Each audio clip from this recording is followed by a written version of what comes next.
L'actualité, c'est aussi cet incendie toujours en cours en mer du Nord. 2 bateaux sont entrés en collision au large des côtes britanniques, un cargo et un pétrolier. 36 membres d'équipage ont pu être sauvés. Une personne est portée disparue. Mais aujourd'hui, de nombreuses questions se posent, notamment sur un risque de pollution. Voyons cela avec Étienne Letellier et Barbara Schall.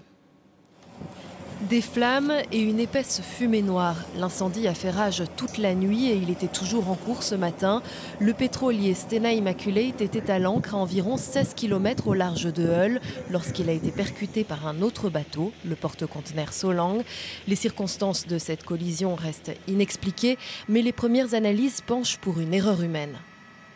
But modern ships have anti-collision systems, they have radar and so on. The Stena ship could have done very little about it. It couldn't have moved away because it was at anchor. It wouldn't have had time to respond by the time it got its engines warmed up and everything else.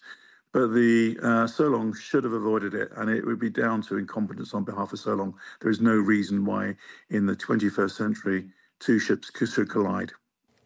Le Stena Immaculate transportait 220 000 barils de kérosène. Un de ses réservoirs a été brisé. Le cargo qui l'a percuté transportait, lui, une quantité non déterminée d'alcool et 15 conteneurs de cyanure de sodium, un gaz inflammable très toxique, de quoi susciter une vive inquiétude chez les défenseurs de l'environnement. La porte-parole de Greenpeace Belgique était invitée sur La Première ce matin. Ce qu'on sait par rapport aux produits chimiques qui est transporté dans le cargo, c'est que c'est un produit donc extrêmement toxique qui réagit à l'eau. Si à la réaction avec l'eau, il va produire un gaz qui est mortel à l'inhalation. Donc mortel pour l'être humain, mortel aussi pour les autres espèces vivantes qui seraient aux alentours. Ça pourrait aussi éventuellement provoquer d'autres réactions chimiques comme des explosions. Les autorités britanniques ont elles aussi qualifié l'événement d'extrêmement préoccupant.